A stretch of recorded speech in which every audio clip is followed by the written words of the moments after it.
buddy. Baby, go. Baby, go. Baby, go. Ah!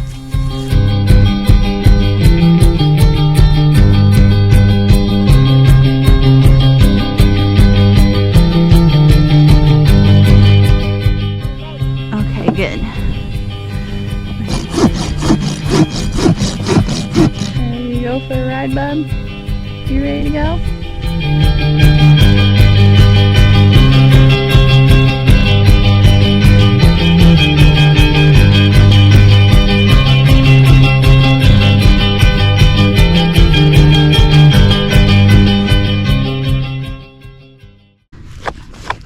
This is one of my horses, Alibi, and she doesn't really have the greatest feet. They're a lot better than they used to be, but I don't know if they'll ever be as good as some of my other horses' hooves. So I trim her a little bit differently to accommodate some of the differences she has. So she doesn't have a very good developed heel here. So I don't really want to dump her on those heels, so I leave her a little bit extra wall height. And what am I doing? I forgot. I have this new tool that I got at a clinic that I went to this past weekend, where I studied with Ida Hammer. She's one of my main mentors. She's awesome. If anybody's interested in hoof care, they should look up her website, Mackinac Dells 2. And take some of her classes. She has a bunch of them online now, and they're super informative and super helpful. So anyway, yeah, this is a new hoof pick, and it's great. I've only been using it for a day, and I can clean out the white line area and the collateral grooves really well with it. It's made out of bar stock, which farriers used to make shoes, and it won't bend or... Hold on, I gotta adjust myself. My horse moved. Rearrange my tools.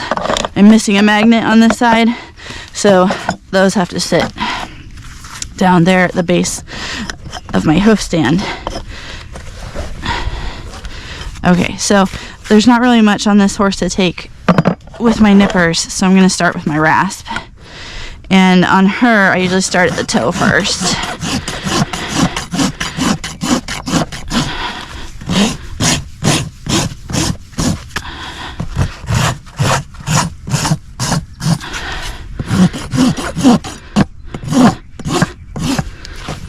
I'm going to get her heels a little bit. Dig that out a little bit more so you can see some people call this the cat's ear. Some people call it the seat of the corn. Just want to dig it out a little bit more because I don't want to take it down really on this horse more than past an eighth of an inch of height. Just don't want to drop her on this sort of compromised frog. Give her a little bit of a bevel.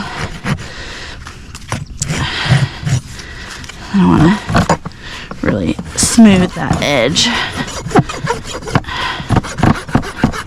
Don't want any sharp edges. I might just take this little piece that's broken off with my nipper. Smooth that a little bit.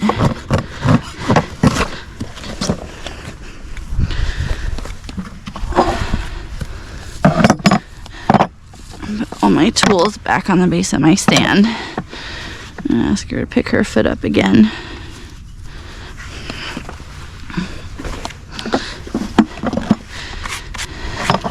And I'm going to nip some of her toe off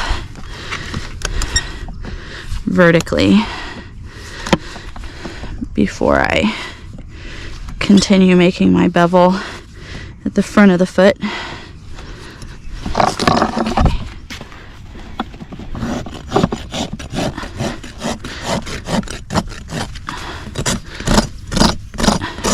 So if this starts happening, switch and use your fine side to kind of start your bevel. Then you can always finish it with the coarse side. Kind of get that shape that I want. And I'm going to bevel a little bit from the top.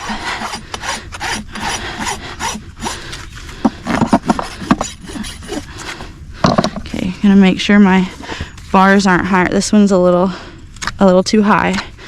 I don't want it to be taller than the height of my wall because I don't want it to be a primary weight-bearing structure. I'm gonna kind of remove just a little bit more of the quarter right there. It's sitting up a little bit too high. All right, I'm gonna put her foot down. I'm just gonna bevel a little bit from the top. And finish my bevel.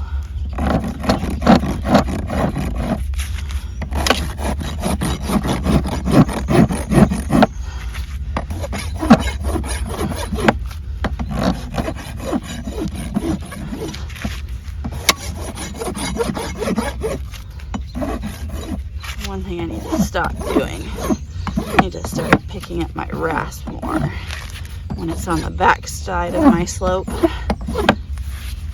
or my stroke, I mean.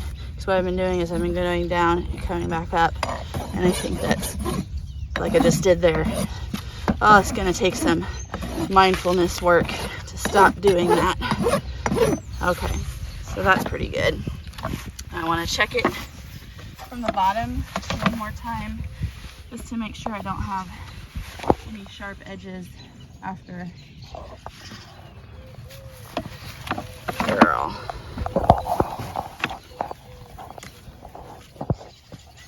Oh, come on.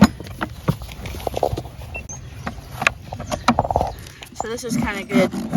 Hey, Austin, just point the camera so that you get Shine in the video real quick. Pan over to where Shine is. Okay, so this is kind of good. Okay, come back to me. Okay, this is kind of good to see. So safety first, always. And I was trimming Alibi, and while I was trimming Alibi, directly behind me, Shine came up, and I didn't really know she was there, but Alibi is below Shine on the pecking order, and I could feel the tension in her body. So if something like that happens, just kind of put the foot down, move the horse, and then carry on with your trim, but don't risk getting hurt, okay? Better to take a break and kind of fix your situation and then resume your trim. Okay, moving on to the Heinz. See how that twitches? Do it again on the other side. This side twitches too. She's had a lot of injuries in her hoofs and her legs. So like I said, she has a lot of compensatory issues, and she needs a lot of maintenance. Like you'll see on this foot, it likes to grow crooked. And see how she has a hard time bringing it behind her. So I have to be fast. Otherwise she'll need to take it away real quick. So I'm gonna try to be as fast as I can while videoing, because it's not fair to this horse to ask her to hold up her leg for long periods of time, because it's uncomfortable. And you see, she's very obedient, but she'll get to a point where she just really wants to put her foot down, and I always let her have it back because I know it's pain. And we'll just start over again. I'll give her a tiny break and then pick it back up. So just kind of trimming her to the peripheral edge of the sole. I'll take a little bit more of this area off. I just like to remove it from weight bearing so it doesn't split any further. I want to make sure this side is smooth. Make sure this side is smooth.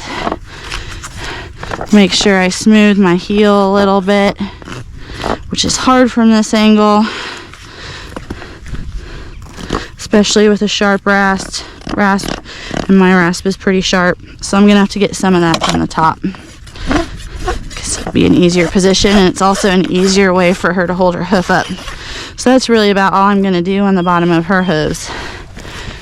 Relax my hands a little bit before I bring it forward. I'm gonna finish my bevel. Use two hands on this side.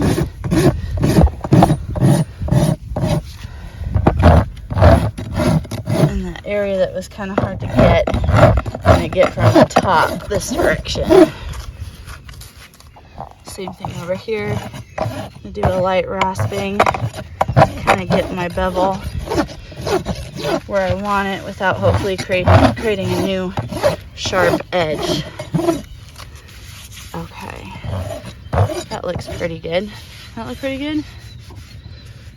Oh, there's Riley. Hi, Riley. Oh, awesome. I love it. It looks dirty though. Okay, Poppy. Awesome. Awesome. What's it? What is that?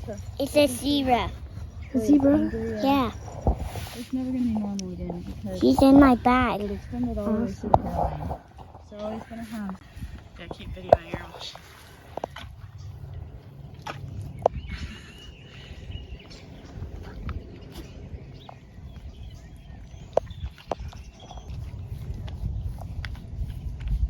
Lick the rail now. Sometimes she does that to stimulate her own like dopamine release. She'll lick a little bit and then she'll yawn some more. We'll just keep videoing and see what she does. It's kind of interesting. There we go. Yep. Are you done processing yet?